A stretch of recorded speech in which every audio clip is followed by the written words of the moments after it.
Hi all, I can finally answer these questions. So before I say anything, I just want to point out the scripture from John chapter 13, verse 34 to 35. It says, "A new commandment I give to you, that you love one another just as I have loved you. You also are to love one another.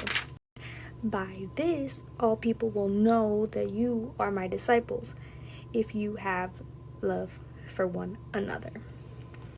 So hate exists because sin exists, but as far as Christians and hate mixing together, not good. A lot of people in the US, they identify as Christian because they're like, I grew up in the church, or my parents were Christian, so I guess I'm Christian, but that's not how it works. It's a choice that you make for yourself, and it's a lifestyle. Not once a week commitment, but a lifestyle of never-ending forgiveness, never-ending grace, never-ending love to everybody, no matter what. Zero boundaries. But that doesn't mean that we don't mess up and that we don't struggle, and it doesn't mean that it's easy. But that does not make it okay or acceptable ever for people to be hateful, ever, no matter the situation. So when I read this word hateful, and like the phrase hateful Christians, I think of people who seem religious, like super religious on the outside. They know their word, they done all the works that they're supposed to be doing to be valued in the church. But that's the thing, all these quotation marks, all of that, it tends to be for show. Then those religious people, it's just a makeup. And so when you take off that makeup, what you see is like hurt and hate. And I think that's what you're talking about. A lot of religious people tend to excuse this behavior by saying, I'm doing this for God because look, in this book, he calls us to do these things. And while he does have commandments for us, and he does want us to live a certain way and do certain things in life in order to bear like spiritual fruit, we must understand that we cannot do anything to please him. And God tells us that our works to him are filthy rags. We literally can't do anything to make us look better in his eyes. And so whatever we do, it needs to be genuine. It needs to be with love. And that includes criticism of other Christians. Christian to Christian, we are called to admonish each other. We're called to keep each other in check. And we're called to do it in love. And it's supposed to not be a problem because we're all supposed to be following the same book. But some people, they just got it all wrong. They want to be criticizing and judging people who are non-believers, but we're literally not called to do that. We're called to leave that to God. And there is a way to bring non-believers to Christ, but it's not through judgment and it's not through criticism. If you want to bring a non-believer to Christ, then give them Jesus.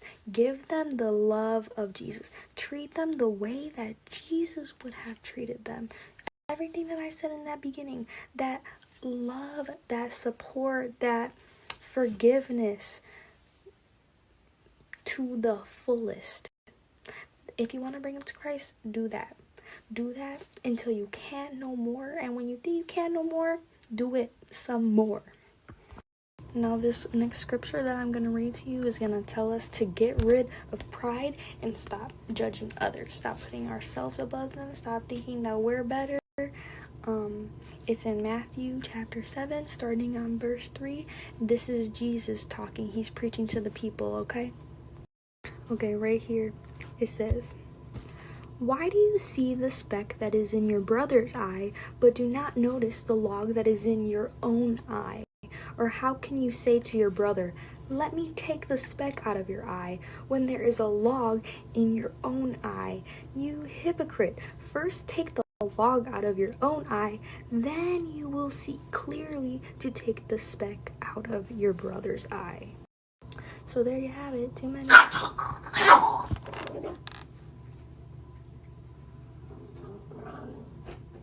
was saying, there's basically way too many Christians that want to be Christian without being Christian, to put it in the smallest amount of terms. knows. If you're a non-believer and you've been hated on, if you felt the hate of a Christian, I just want to say I'm sorry. That's not Jesus. That never was Jesus, ever. And I'm really sorry that you had to deal with that. It's not okay. It's never okay. Now, by no means does that mean that I'm perfect or that it's easy for me, and I'm a human, okay guys? I have attitude, I get angry, sad, mad, all of the above. But it's literally my job as a believer to know and trust that I have a connection with Jesus. I can reach out to him and ask him for strength and for guidance and to help me steer away from acting on my emotions and acting on my faith, acting on, thoughts after some time has passed, But for other Christians, I just want to say, if you got to work on your anger or selfishness or pride, do it. Talk about it with somebody. Talk about it with Jesus. Whatever you got to do, but don't let it build up inside, because we got to be combating the hate of the world, not adding to it.